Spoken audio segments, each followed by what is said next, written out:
muchas gracias por estar con nosotros un día más en La Barra en los Estados. El día de hoy tenemos el gusto de contar con la presencia de Carlos Alberto Macedonio, presidente del capítulo Yucatán. Gracias. Gracias por acompañarnos un día más en su programa La Barra en los Estados. El día de hoy tenemos el gusto de contar con la presencia del presidente del capítulo Yucatán de la Barra Mexicana, Carlos Alberto Macedonio Hernández. Carlos, ¿cómo estás? Bien, muchas gracias.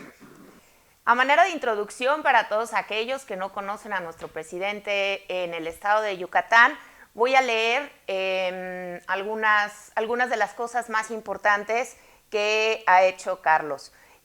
Carlos, bueno, tiene una especialidad en Derecho Penal por la Universidad Autónoma de Yucatán, tiene también una maestría en Derecho Penal por la Universidad Autónoma de Tlaxcala y también es doctor en Derecho por esta misma universidad.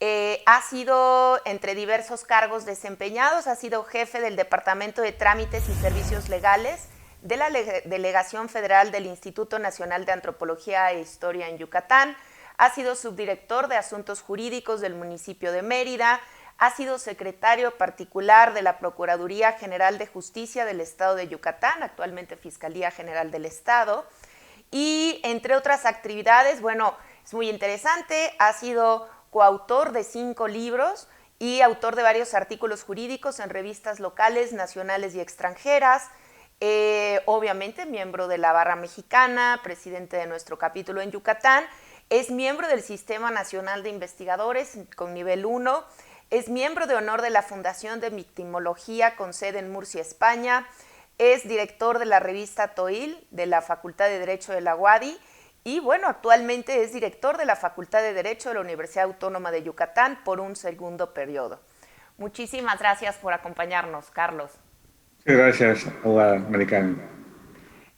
Carlos, para empezar un poquito y platicar respecto a qué está pasando en el capítulo de Yucatán, ¿por qué no nos platicas qué es lo que han hecho últimamente, cuáles son sus expectativas para los próximos meses, por cuántas personas está integrado el capítulo, cómo se están organizando? Háblanos un poco de tu experiencia como presidente, por favor. Bueno, pues muchas gracias y buenos días por este espacio. Efectivamente, en el capítulo de Yucatán, aunque tenemos poco tiempo, porque se crea en 2018, hemos estado realizando, sobre todo en este último año, 10 actividades, 10 actividades en lo que son conferencias, mesas, paneles, presentación de libros. Inclusive en este año contamos con la presencia de nuestro presidente nacional, el doctor Héctor Herrera, dando una conferencia, y se ha hablado sobre esos tópicos. Tenemos comisiones de derecho público, de derecho privado, también derecho empresarial, tenemos el comité de ética, la comisión de ética y también de arte, cultura y tecnología. Eso que son temas que pues obviamente son importantes en la formación del ser humano. Y las actividades han ido desde invitaciones de distinguidos barristas a nivel nacional, como también gente que está en el ejercicio profesional, ¿no? Uno de los temas que hemos priorizado, independientemente de los aspectos relevantes en el ámbito jurídico, ha sido también en que todos llevan como un punto primordial, independientemente de la disciplina, la ética. Queremos cerrar, en este jueves tenemos una actividad, la presentación de un libro y 2 actividades más en diciembre para terminar con 12 actividades.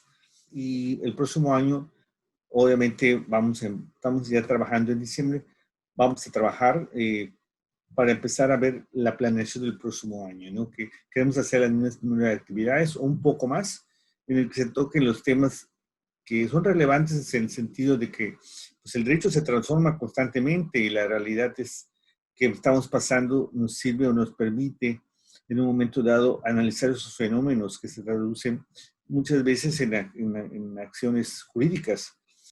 Y por ejemplo, actualmente con bueno, estas restricciones que se han tenido para poder tener eventos virtuales, para poder tener eventos presenciales, ¿ustedes han explorado la realización de eventos mediante tecnologías de la información, algunas aplicaciones y demás?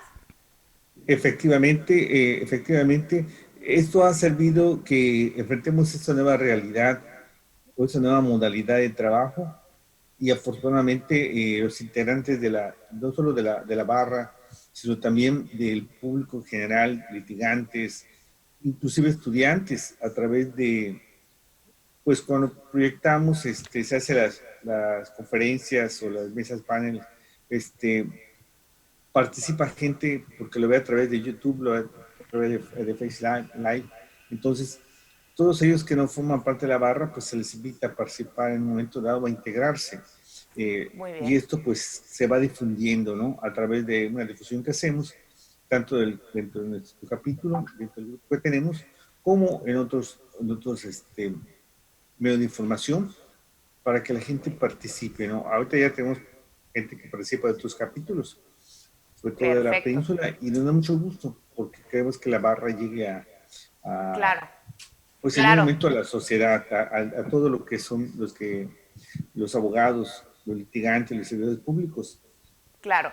Sí, el acceso a la información y a las reuniones que se han tenido en los diferentes capítulos a través de los sistemas tecnológicos, herramientas virtuales, la verdad es que han apoyado muchísimo para la difusión de los contenidos y bueno, pues para apoyar precisamente una de las labores más importantes de nuestro querido colegio, que es la educación continua. Si te parece muy bien, si te parece bien, Carlos, volveríamos en un minuto más para entrar ya de lleno en este tema tan interesante del que vamos a platicar el día de hoy, la importancia de la prueba pericial psicológica en el procedimiento penal.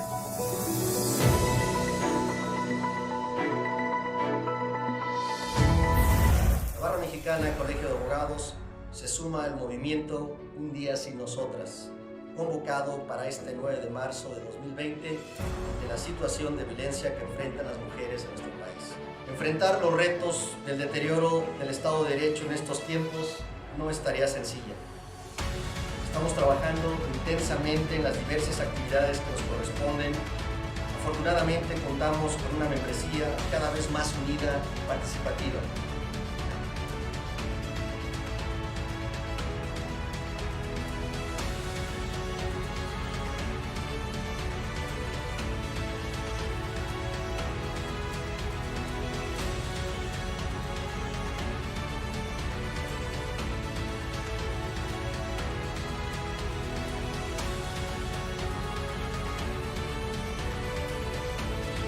Esperamos que esta acción contribuya a la reflexión para provocar un cambio que erradique la violencia hacia las mujeres. Cierro la cita.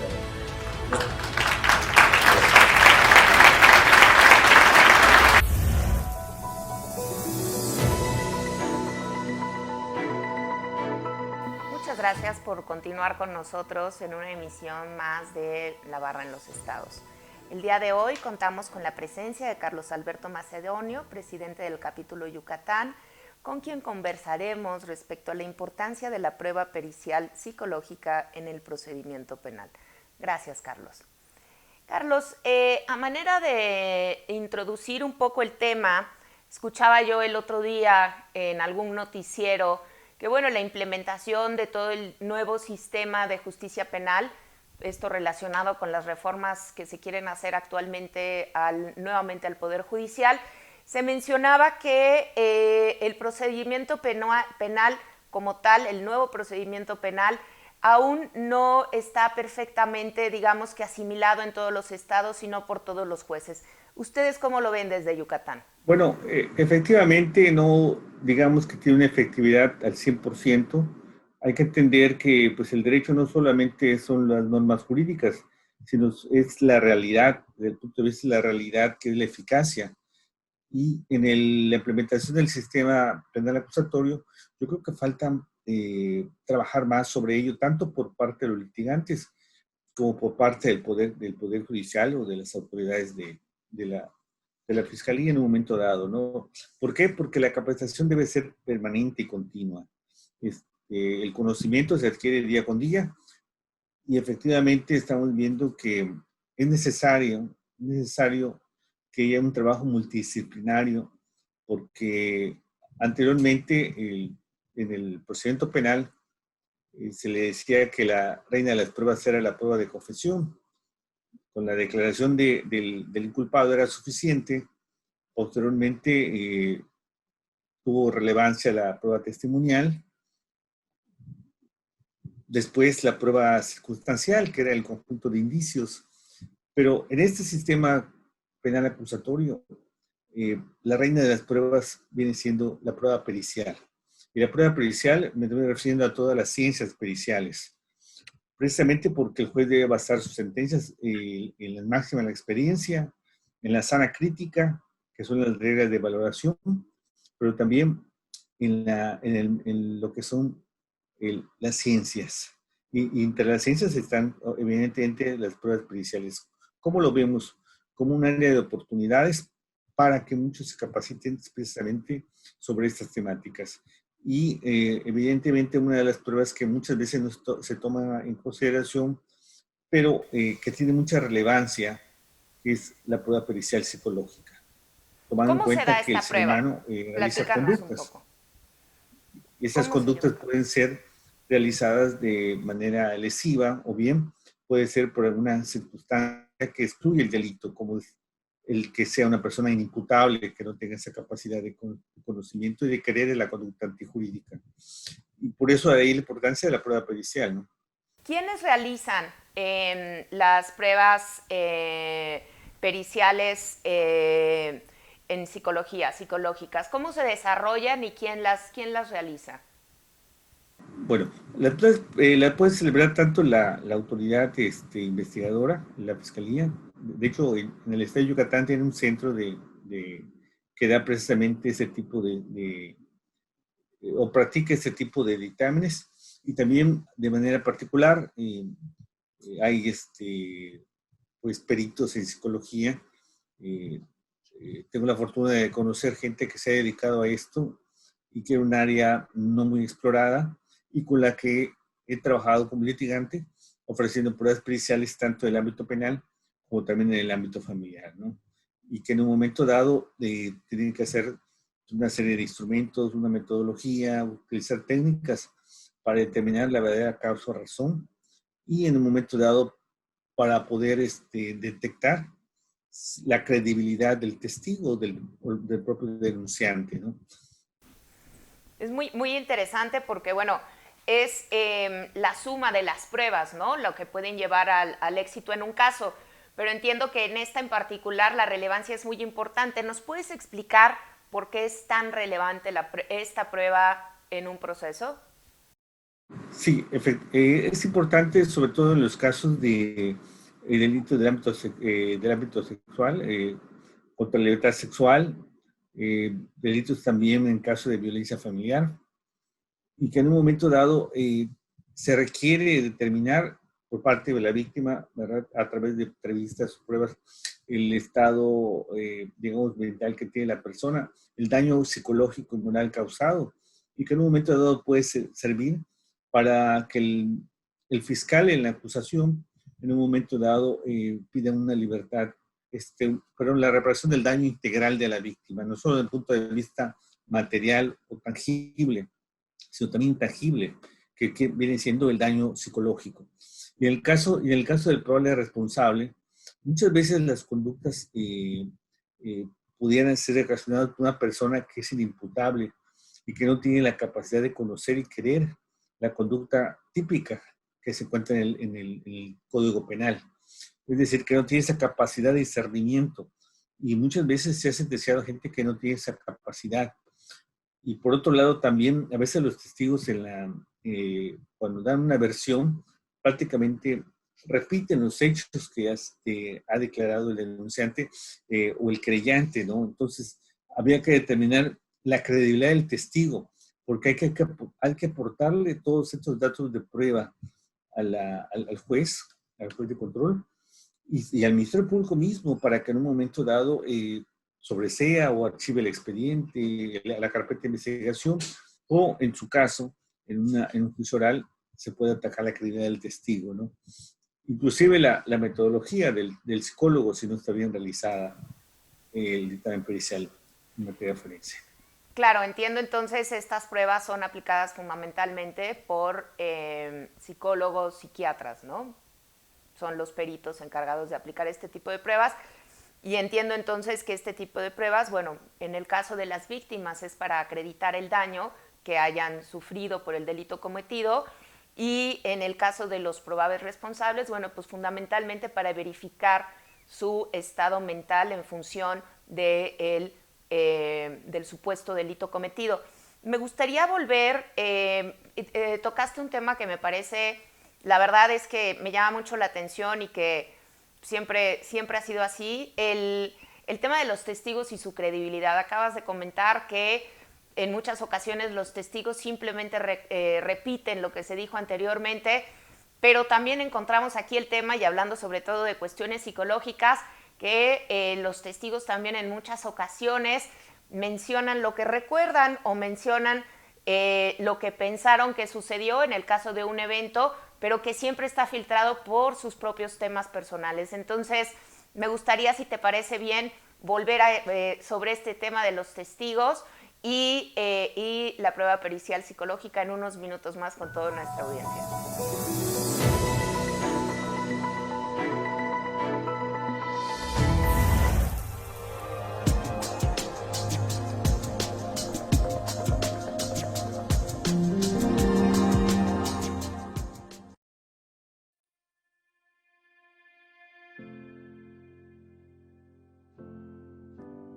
Este es un mensaje de la Barra Mexicana, Colegio de Abogados, para todas las personas de nuestro querido México, esperando compartir un sentimiento de aliento y esperanza ante los embates del coronavirus. Este mensaje se presenta por conducto de 5 miembros del Consejo Directivo, 5 coordinadores de comisiones y 5 presidentes de capítulos con paridad de género. La emergencia sanitaria nos afecta ahora más que nunca, y es por ello que te invitamos a fortalecer la unión, la tolerancia con tus seres queridos y con la sociedad en general. Erradiquemos la violencia en el hogar y procuremos una sana convivencia en casa, así como en las relaciones de trabajo. Hacemos votos para que la solidaridad y el altruismo surjan en los corazones de todos aquellos que tienen el privilegio de poder ayudar. Médicos, enfermeras y demás personal de salud cumplen con su deber de cuidarnos a pesar de los riesgos que ello implica. Correspondamos, por favor, a ese cuidado con respeto y agradecimiento que se merecen. Si bien la pandemia está agravando la situación económica del país, te invitamos a hacer un esfuerzo de civilidad, honestidad y sobre todo de buena fe para que podamos llevar a buen puerto los acuerdos que afectan nuestra capacidad de cumplimiento y que impactan la economía familiar. En la medida de lo posible, mantengamos las fuentes de trabajo y la mayor cantidad de trabajadores que requieren las familias. Como dice Jalil Gibran, por muy larga que sea la tormenta, el sol siempre vuelve a brillar. Mantengamos viva la esperanza y cumplamos con las medidas sanitarias para evitar contagios. Debemos dejar de lado nuestras diferencias y unirnos en torno a un mismo objetivo común: superar esta emergencia sanitaria. No permitamos que los discursos y las expresiones de odio o discriminación nos dividan. Ahora más que nunca, la solidaridad, la empatía y la honestidad nos deben fortalecer. México es un gran país, con un pueblo extraordinario que no se vence con las adversidades. El COVID-19 no nos vencerá, al contrario, nos fortalecerá si lo enfrentamos con humanismo. El pesimista se queja del viento. El optimista espera que cambie, pero el realista acomoda las velas. Adaptémonos a la nueva realidad. Ahora que debemos estar más tiempo en casa para no incrementar los riesgos de contagio, aprovechemos la oportunidad, nosotros los mayores, para ser los ejemplos a seguir por parte de los menores. No nos olvidemos de ser felices con lo más valioso que tenemos, el amor de nuestra familia y nuestros verdaderos amigos. Estamos seguros que saldremos adelante y deseamos que todos podamos sacar lo mejor de nuestra humanidad para el bien de nuestros seres queridos y la sociedad en general. ¡Ánimo!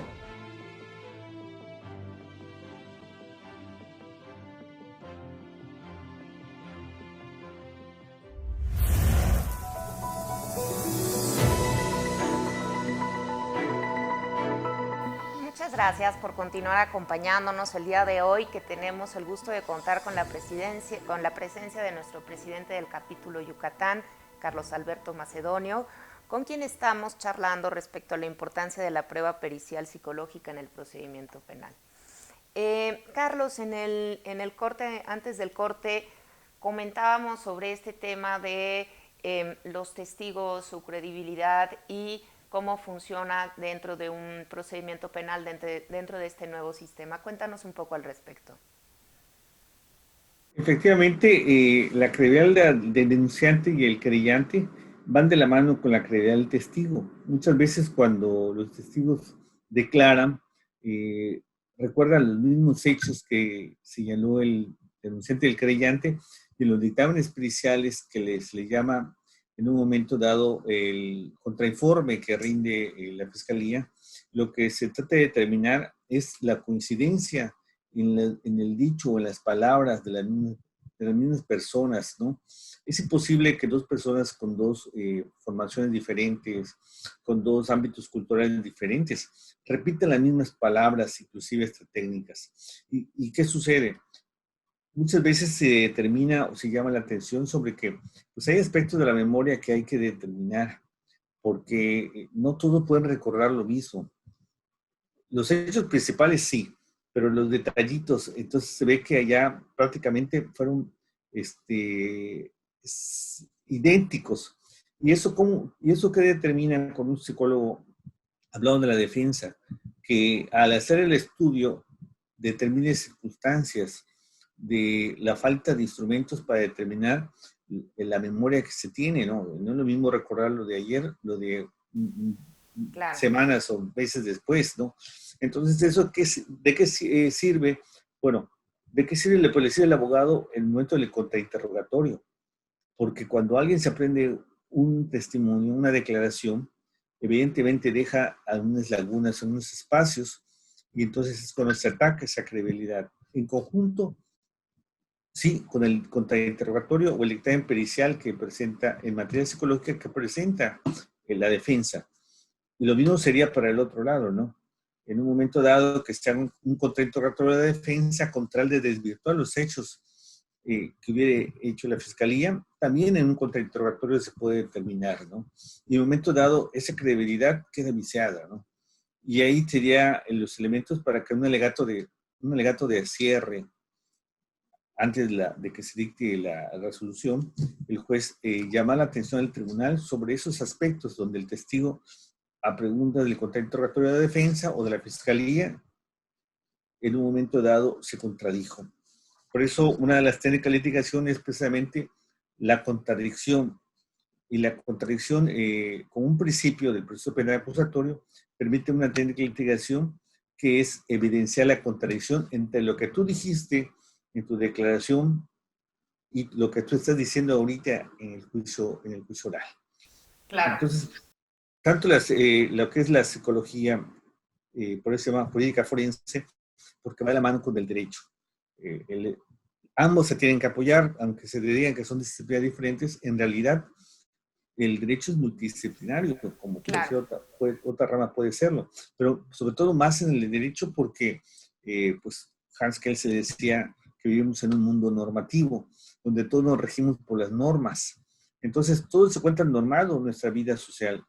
La vida del hombre, la conducta del hombre, y en un momento dado necesitamos de la psicología, necesitamos de la antropología, necesitamos de la balística, de la medicina forense. ¿Para qué? Por el método de llegar a la verdad, ¿no? Y la prueba psicológica nos determina muchas cosas, que saber cuándo una persona está mintiendo o está diciendo cosas que no puede ser cierta. Inclusive a veces ha habido en defensas que he visto donde las denuncias aparentemente sí fueron ocasionadas, pero cuando se empieza a llegar a un estudio a fondo, en un momento dado se determina que la mentira fue falsa, la denuncia fue falsa. O sea, hay cosas que no coinciden. Y eso se determina a través del experto, ¿no? Y en conjunto con el trabajo del abogado que diga, ¿sabes qué? Tengo dudas sobre esto. Dime, ¿de qué forma se puede atacar? Porque esto no coincide. Los abogados utilizamos mucho la lógica. Y también, pues, la lógica también se es utilizada por los jueces, por el tribunal, para resolver en un momento, juntamente con la interpretación y argumentación jurídica. Esto nos lleva a que la prueba pericial psicológica se pudiera utilizar un poco más. No tanto las pruebas normalmente conocidas, sino que en un momento dado Si estamos hablando de las conductas del ser humano, de la psique del ser humano, tenemos que en un momento dado analizarla desde por qué, cuáles factores que producen que sea un sujeto violento y también de qué forma demostrar que el sujeto no es violento. A través de entrevista directa, a través de algunos test que utilizan los psicólogos. En un momento dado, señalar el por qué esa persona no puede ser violenta y por qué no puede ser sujeta a un procedimiento, sí, por violencia familiar, por ejemplo.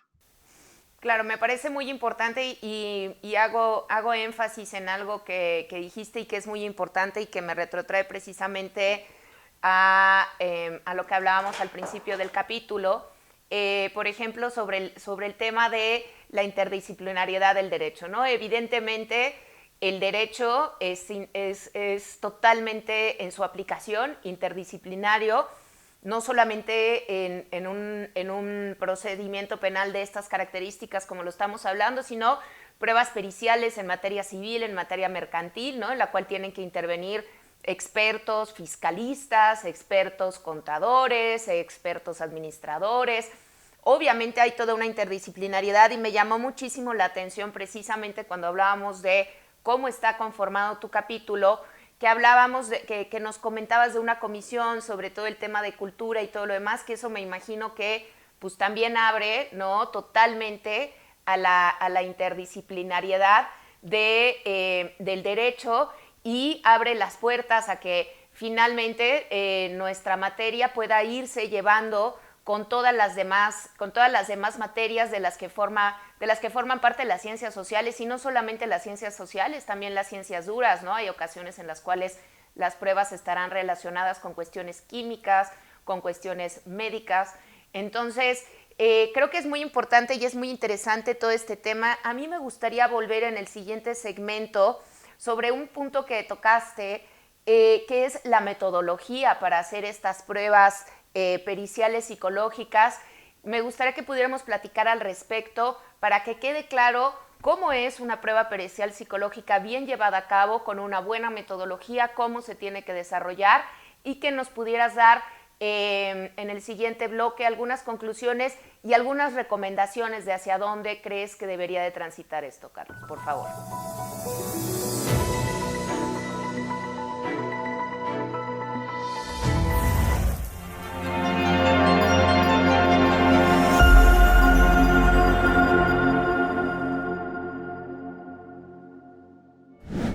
Compañeras y compañeros, como ustedes saben, la Fundación Barra Mexicana ha cumplido ya 20 años de existencia, 20 años de éxito, 20 años de historias, de bonitas historias, de haber transformado vidas, de haber tocado lo más íntimo de los seres humanos, un problema grave de derecho. Hemos estado ahí, ustedes y nosotros, para salir adelante. Hace 2 años que la Fundación se independizó financieramente. Es decir, ya no está a cargo de la barra. Decidimos que esta orgullosa fundación estuviera a cargo de los barristas. Acudo a ti, porque es tu fundación, para que nos apoyes con un donativo mensual. Es muy sencillo. Los formatos están en nuestra página de internet. Hago el llamado a todos mis compañeros hoy para que juntos podamos seguir caminando muchos años más. Muchas gracias.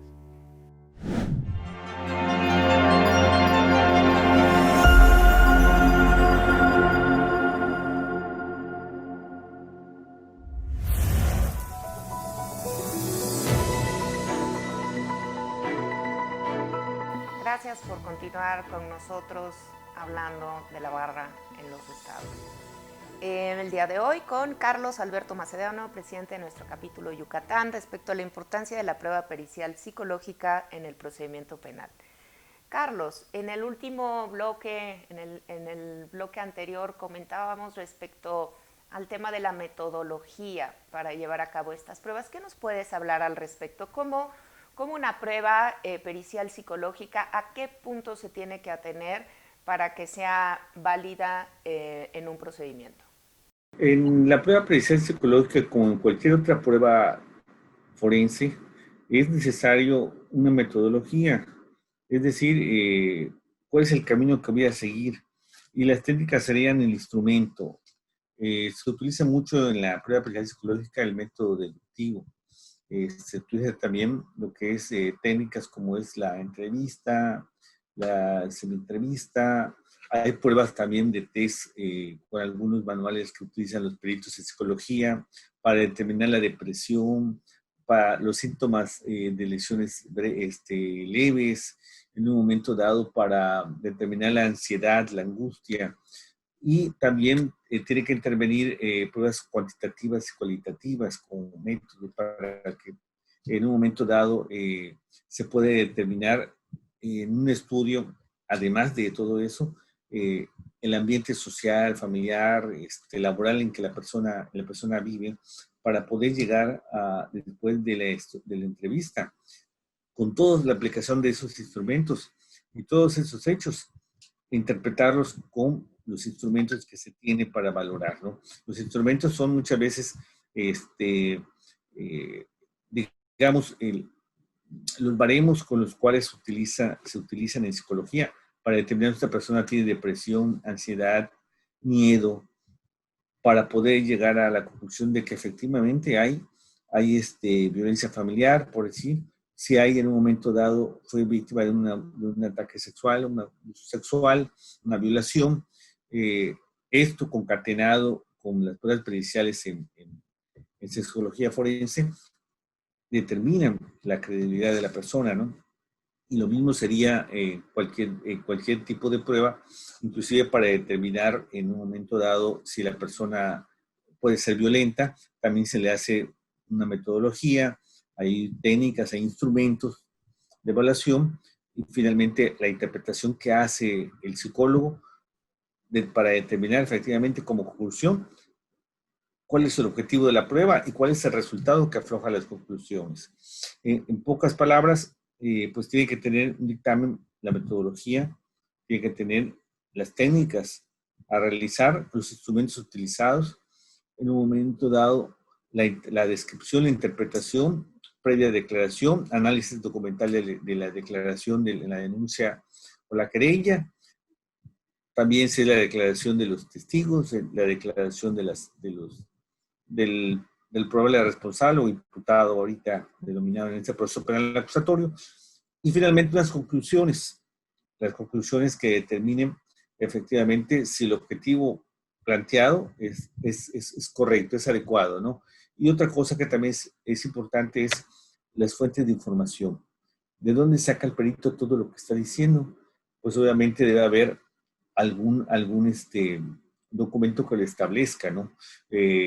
Puede poner como referencias bibliográficas los libros en donde se hable de esos protocolos. Y acá también algo que también considero de suma importancia. No porque pongas una lista de bibliografía significa que la prueba tiene más veracidad. Porque lo que estás mencionando que utilizaste para interpretar debe estar en el contenido de la prueba. Claro. ¿Sí? Eso no impresiona al juez. Sería tanto como poner toda la bibliografía que existe en la biblioteca sobre psicología jurídica forense o sobre psicología o test, sino que es necesario que lo que está en la bibliografía esté contenido en lo que yo estoy diciendo, porque me estoy apoyando en la ciencia. Claro. Sería tanto como en el aspecto del ámbito jurídico.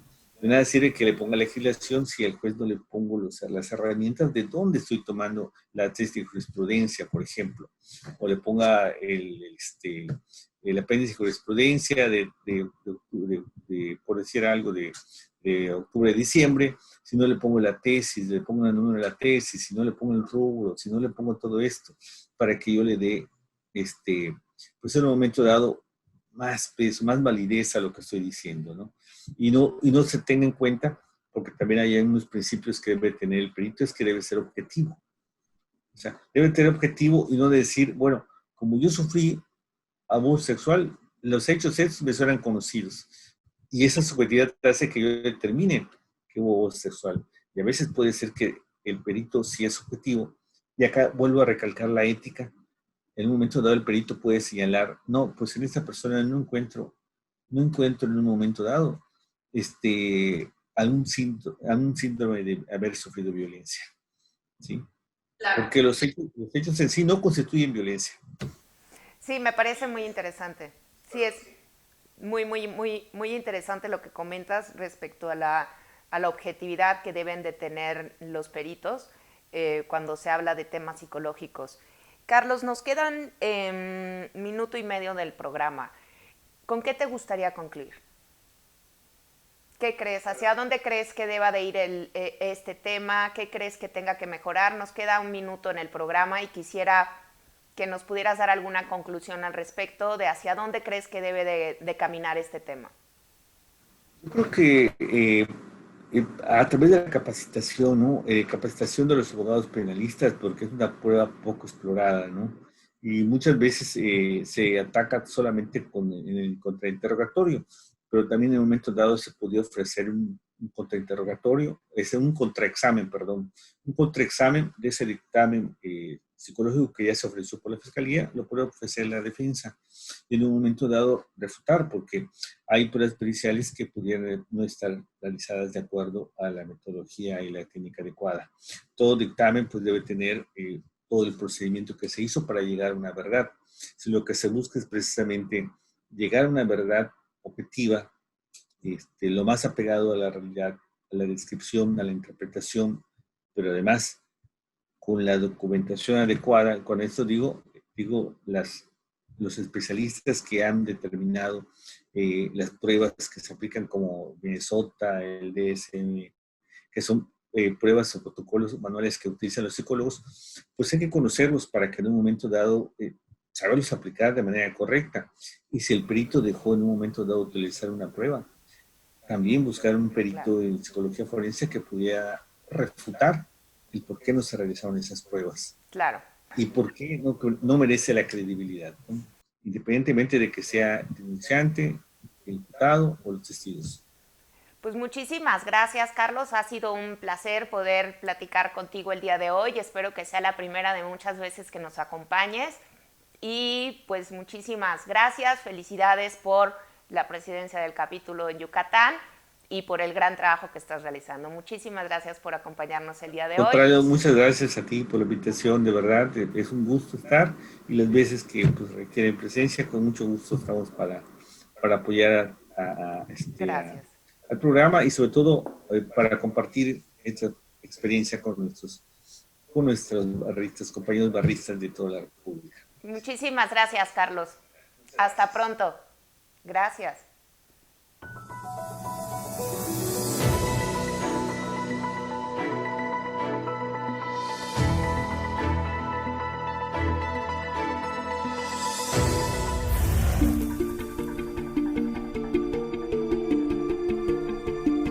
Señores, hemos concluido el programa académico del 17º Congreso Nacional de Abogados organizados por la Barra Mexicana en esta hermosa ciudad y puerto de Mazatlán, Sinaloa. Este exitoso congreso fue posible gracias al arduo trabajo de muchas personas. Agradezco en primer lugar el decidido apoyo que nos dio el gobierno del Estado, quien amablemente nos ofreció esta cena. Este congreso fue muy exitoso gracias a la participación de todos. Juntos coadyuvamos a un mejor futuro de la abogacía, del Estado de Derecho con justicia y democracia, y del desarrollo sostenible.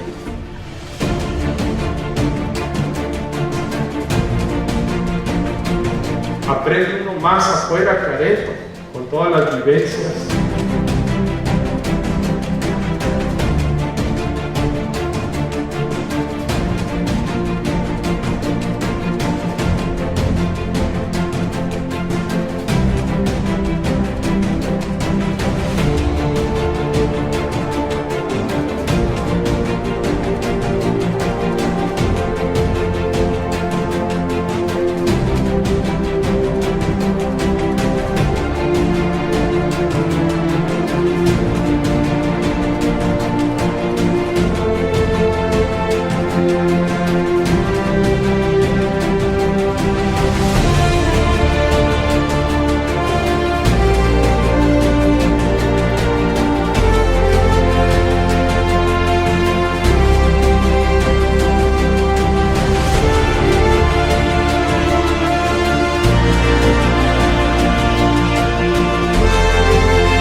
bienvenidos y puro Sinaloa.